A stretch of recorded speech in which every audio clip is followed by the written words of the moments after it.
James Carter was a man who had spent most of his adult life serving his country. He was not just any officer. He was a captain in the FBI. People who worked with him respected his calm nature, his sharp mind, and his sense of justice.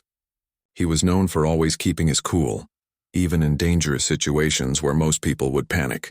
On this particular night, he was not on duty. He was simply driving home after visiting a close friend.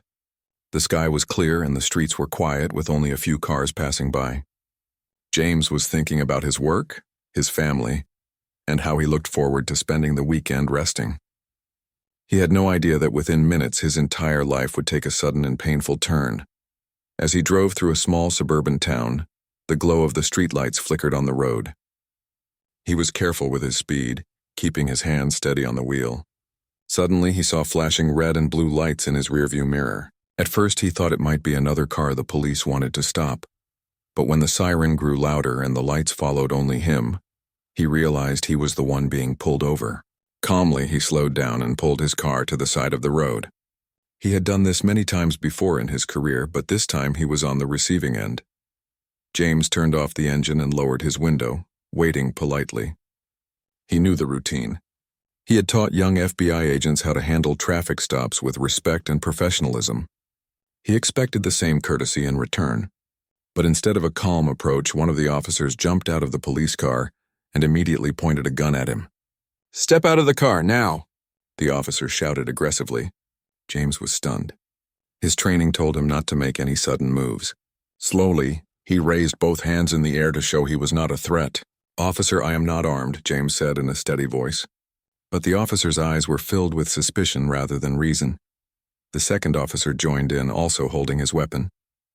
The sight of two guns aimed directly at him was something James had experienced before, but never like this.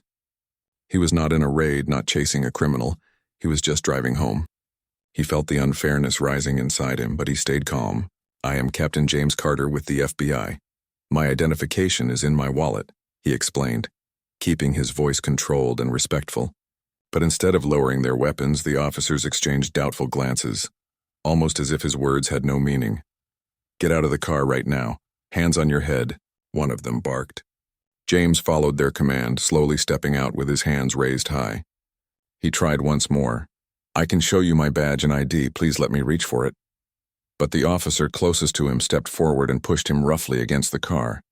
James felt the cold metal of the vehicle against his chest as they began to search him without listening to a single word he said. Within minutes, more police cars arrived. Their flashing lights painted the quiet street in red and blue, drawing the attention of neighbors.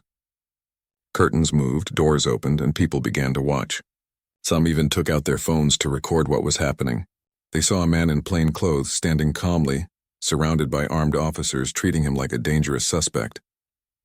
To anyone looking from outside, it seemed excessive. To James, it was humiliating. He was an officer of the law, a man who had dedicated his career to protecting others, yet here he was being treated as if he were a criminal. James tried again to speak. "Please let me explain. I am not resisting. I am FBI." But his words fell on deaf ears.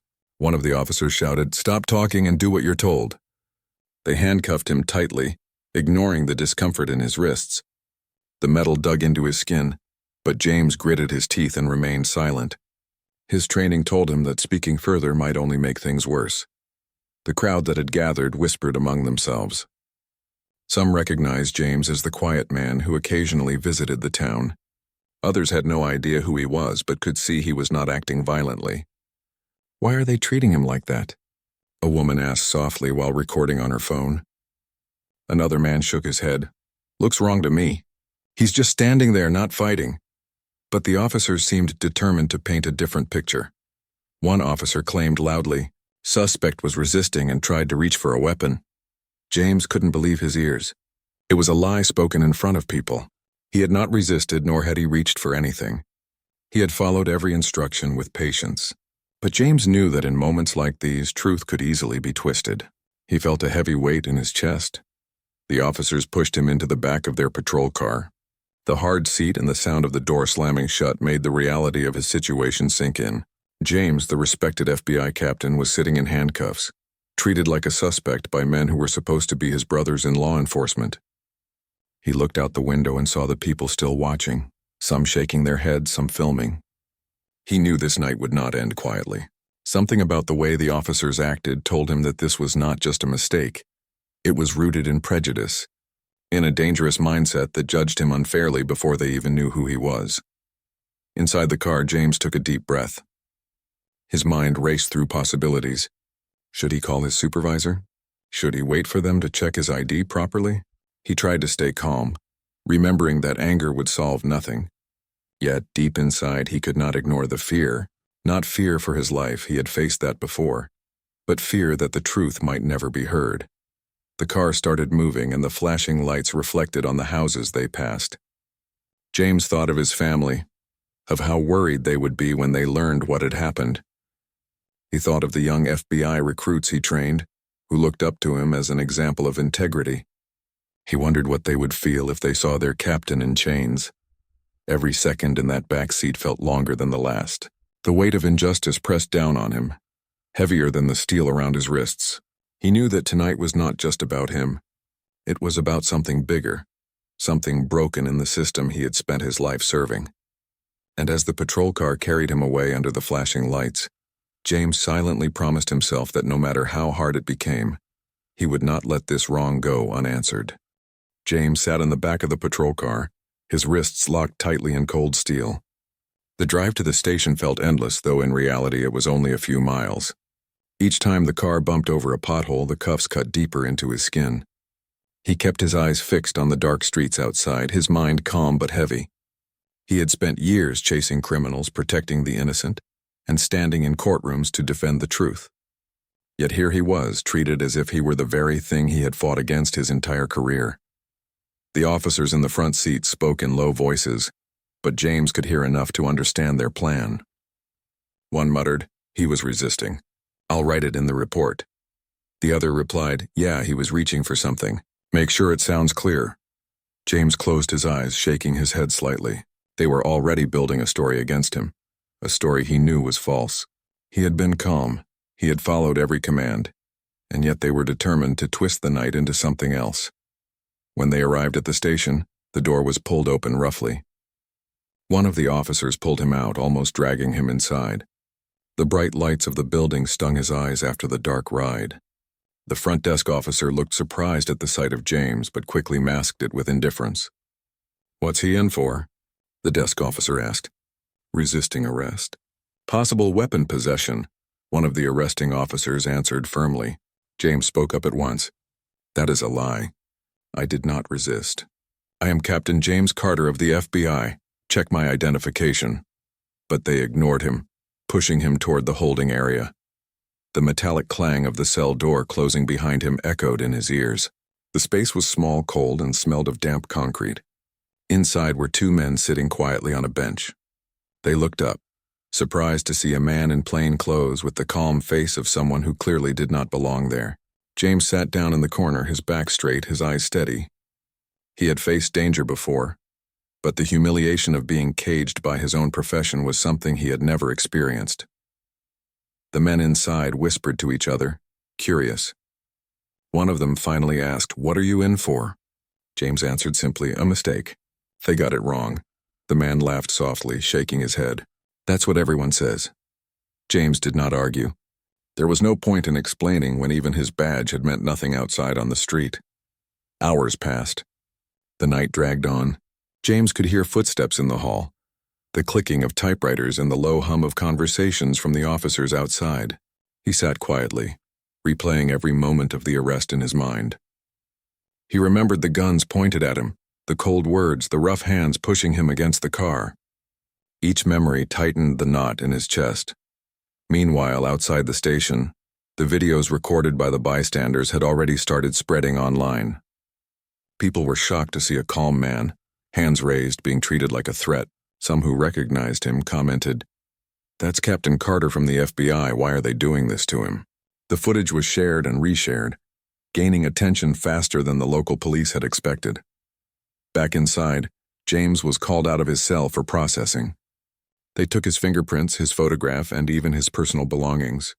As they reached for his wallet, he spoke firmly, "My identification is in there. You will see who I am." The officer glanced at the badge but quickly stuffed it into an envelope without comment. It was clear they wanted to pretend it meant nothing. When James was returned to the cell, he felt a growing anger, not the kind that makes a man reckless, but the deep anger of knowing he was being denied fairness. He thought about calling his FBI colleagues, but the officers had taken his phone. He knew that sooner or later someone from the bureau would notice his absence. Yet he also knew the police were working hard to keep the incident hidden. The next morning, the station buzzed with noise. The viral video had reached news stations. Reporters began calling, asking for comments. The local police chief ordered everyone to stay silent to control the story, but the truth was already slipping out of their hands. James sat quietly in his cell, but his mind was far from quiet. He thought about his years of service, the cases he had solved, the criminals he had helped put behind bars. He thought about the agents he had trained, who looked up to him as an example of discipline and fairness. Would they see him now as weak? Would they doubt him? The questions haunted him, but deep down he knew his character spoke louder than any false report. Later that day, he was taken into an interrogation room. 2 officers sat across from him with stern faces. One of them said, "You resisted arrest. You tried to reach for a weapon. Why did you do that?" James stared at them steadily. "That is not true. I followed every instruction. I told you who I was." I raised my hands. "Everything you're saying is false." His calm tone only seemed to irritate them more. "Don't play smart," one officer snapped. "We know what we saw." James leaned forward slightly. "No, you know what you want to write. But the truth will come out. People were watching. People recorded everything." The officers froze for a moment, exchanging worried glances. They hadn't counted on the bystanders' videos spreading so quickly. Their plan to silence him was already failing. Still, they tried to intimidate him, threatening more charges, threatening to hold him longer. James did not flinch. Years of experience in dangerous missions had taught him how to endure pressure. No amount of shouting or threats could break his composure. He sat with a quiet strength that made the officers uneasy. Back in his cell, James began to notice small changes. Guards passed by with nervous looks. Officers whispered more often. It was clear that the world outside was pressing in. Civil rights groups had started demanding answers. Reporters were asking for his release. And within the FBI headquarters, senior officials were beginning to realize that one of their captains was being held unjustly. Through it all, James remained calm. He knew the storm was only beginning, but deep down he believed in something stronger than lies. He believed in the power of truth. And while the walls of the cell closed around him, he promised himself that he would endure whatever came next. The morning sunlight came through the small window of the cell, but for James Carter it brought no comfort. He had barely slept on the hard bench. His body ached, but what weighed on him most was the insult to his honor. An FBI captain, a man who had given his entire career to protecting justice, was now sitting behind bars because of false accusations. He closed his eyes and reminded himself to stay calm. His training told him that patience could often win battles where anger only created more trouble. Unknown to him, outside the walls of the police station, the world had already begun to react. The video of his arrest had spread far and wide overnight. Millions had seen him standing calmly with his hands raised while officers pushed and shouted at him. The image of him being handcuffed despite showing no resistance had struck people deeply. On social media, his name was already trending. People were asking, how could this happen to a respected officer? If this can happen to him, what about the ordinary people? Civil rights activists began to organize. They contacted news stations and demanded accountability. Journalists arrived at the police station, microphones in hand, pressing for answers. The police chief, an older man with a stern face, tried to calm the storm by saying, "We are investigating the matter." But his words only raised more questions. Reporters asked for proof of the charges. Citizens wanted to see body camera footage. Silence from the department only made suspicion grow stronger. Meanwhile, inside his cell, James sat quietly, listening to the noises from the station. He could sense the tension growing. Officers walked faster, their voices sharper. He knew from experience that pressure was building, and sooner or later the truth would have to break through. By mid-morning, James was called out of his cell again. He was escorted to a small interrogation room where he saw a man in a suit waiting for him. It was not a police officer, it was a representative from the FBI. James felt a small wave of relief. At last, someone from his own agency was here.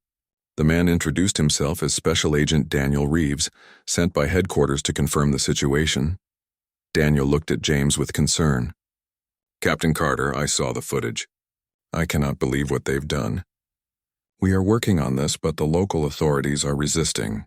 They are insisting you committed a crime." James nodded calmly. "I expected as much. They made up their story before we even reached the station." The two men talked for nearly an hour. James explained everything clearly, from the moment the lights flashed behind him to the lies written in the police report. Daniel listened carefully, writing notes.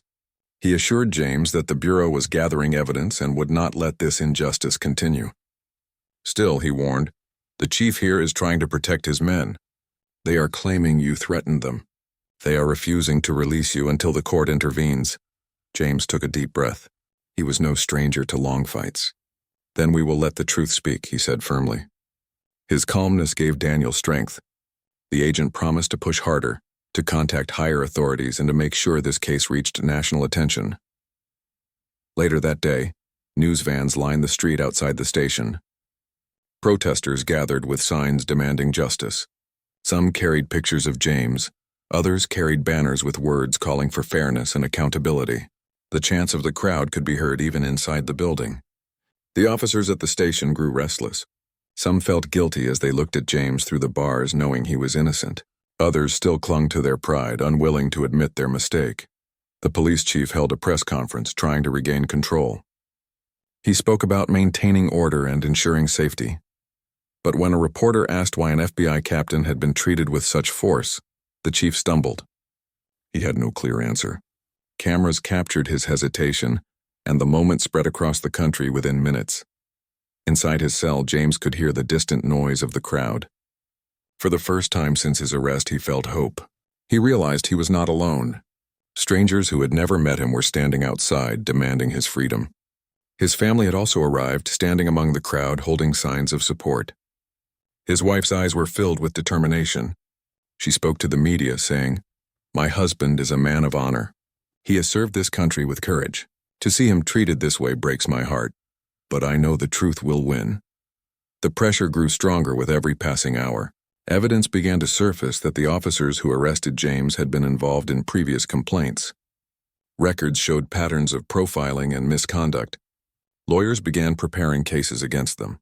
The FBI director himself called the governor of the state, demanding immediate action. The case was now far bigger than one man's arrest. It had become a test of justice, a mirror reflecting the flaws in the system. Back in the station, James was brought once more into the interrogation room. This time he faced the police chief himself. The man's face was stern, his voice cold. "You could end this now," he said. "Admit you resisted and we can make this easier." James stared at him, unblinking. "I will not admit to a lie. I told you who I was. I followed your officer's commands. I did not resist. The truth is on record and it will come out." The chief slammed his hand on the table, frustrated. But James's calm expression never changed. He had faced terrorists, drug lords, and hardened criminals. This man's anger did not shake him.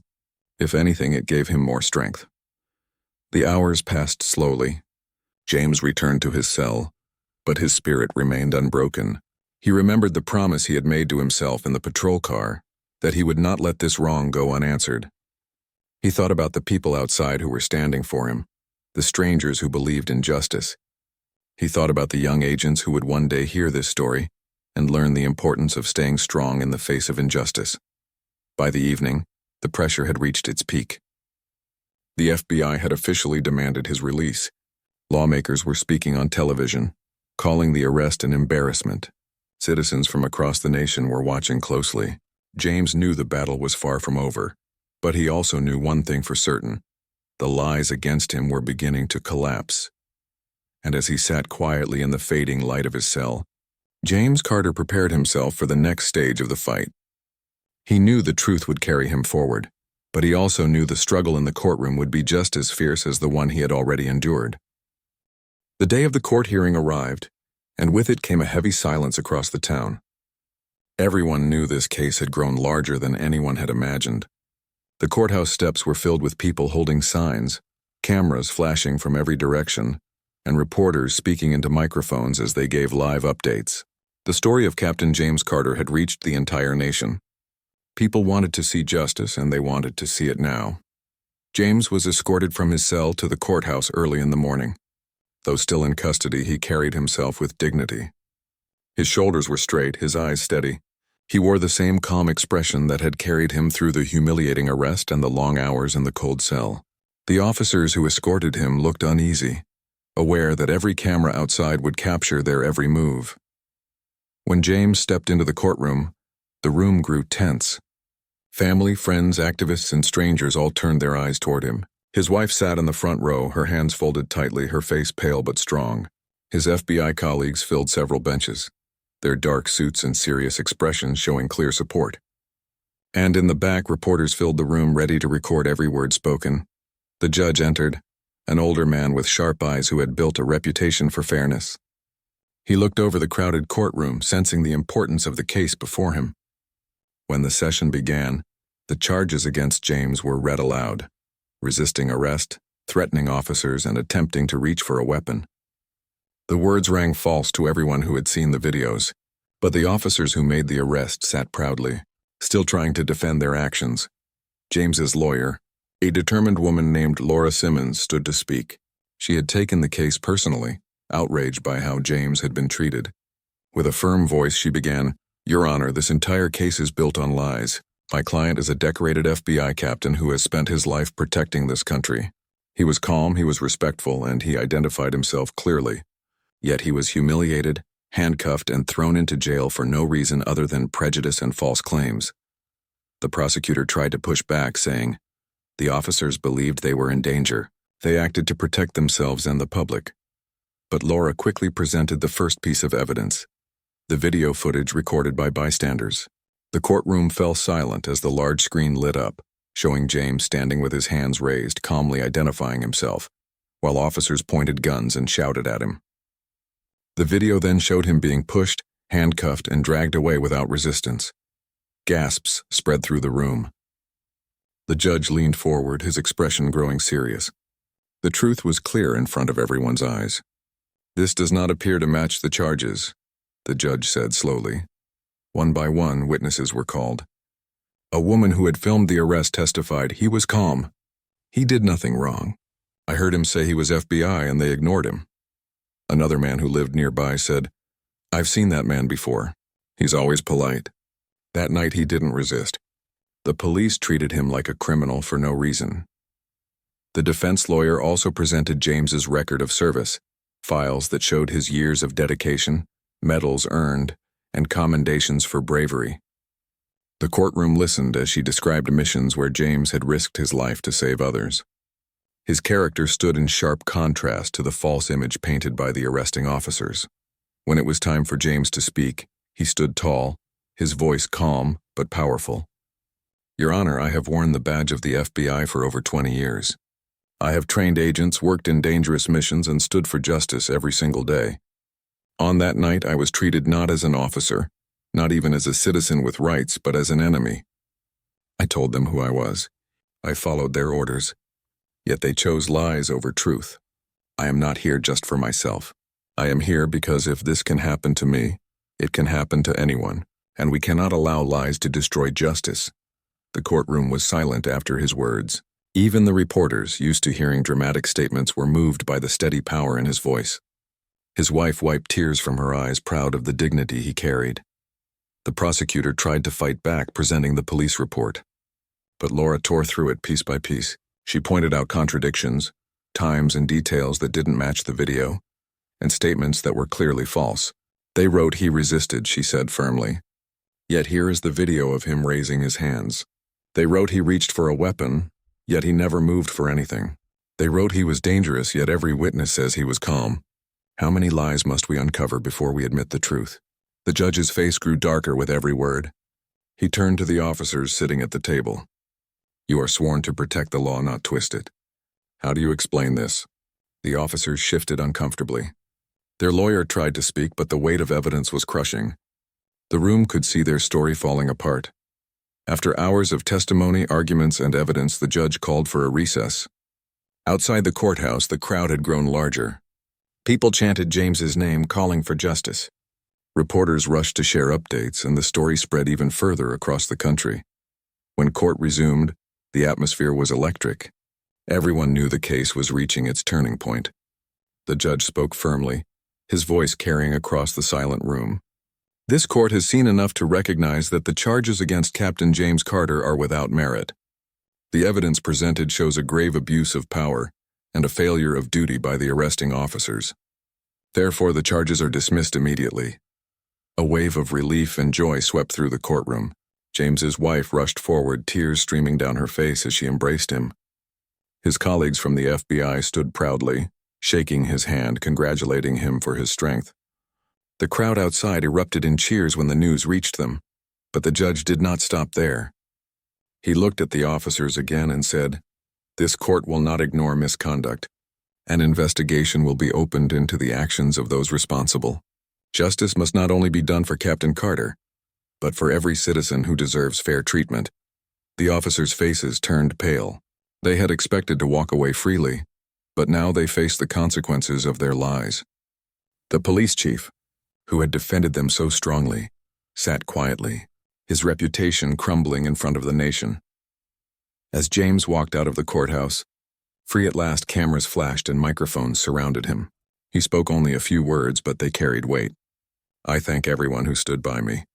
I thank my family, my colleagues, and the citizens who demanded the truth. This fight was not just mine, it was for every person who believes in justice. We must stand together, because justice belongs to all of us." The crowd cheered, his words echoing across the courthouse steps. James felt the heavy burden lifting from his shoulders. Though the scars of the experience would remain, he knew he had stood firm. He had faced lies with dignity, and truth had carried him through. But deep inside, he also knew the story was not yet over. The officers would face trial, and the fight for reform was only beginning. Yet in that moment, standing free in the sunlight with his wife by his side, James Carter knew that he had won an important battle. The courthouse had emptied, but the story of Captain James Carter was far from over. Though the charges against him were dismissed and he walked out a free man, the echoes of the injustice he suffered continued to ring across the nation. Reporters followed him for weeks, capturing every statement he made. The videos of his arrest and trial had already become symbols of a larger problem. For James, freedom was only the beginning of the fight. The very next morning, the FBI issued an official statement. They honored James for his composure under pressure and condemned the wrongful actions of the officers who had arrested him. His colleagues stood with him, publicly praising his strength and discipline. For many young agents, he had become a living example of resilience. They looked at him not just as a captain, but as a symbol of integrity. Meanwhile, the officers who had arrested James were suspended. Internal investigations began immediately, led by independent watchdogs. Their past records, once hidden in dusty files, were opened for the world to see. Complaints of profiling, unnecessary use of force, and false reports filled the pages. People realized this was not the first time such behavior had been ignored. This time, however, the world was watching too closely to look away. The police chief who had defended his men was forced to resign. His reputation was destroyed, and his name became associated with corruption and prejudice. The department faced lawsuits and citizens demanded reforms. Community leaders stepped forward, calling for training, accountability, and transparency in policing. What had happened to James had now become a turning point for an entire town, and even beyond. James, however, did not celebrate with pride. He remained calm, humble, and focused. When asked how he felt, he answered softly, "I am relieved, but this was never just about me. This is about fairness, dignity, and justice. My story should remind us that no one is above the law, and no one should be beneath it either." His words touched hearts across the nation. People quoted him in newspapers, shared his speech on television, and posted it online. Soon, invitations began to pour in. Universities asked him to speak to students. Civil rights groups wanted him to share his experience at rallies. Government leaders invited him to join discussions on police reform. Wherever he went, he spoke not with anger, but with a calm determination. He never insulted, never shouted. Instead, he spoke about fairness, humanity, and the need to build trust. His quiet strength made people listen. One evening, James stood before a large crowd gathered in a city park. Thousands had come, holding candles that glowed softly against the night sky.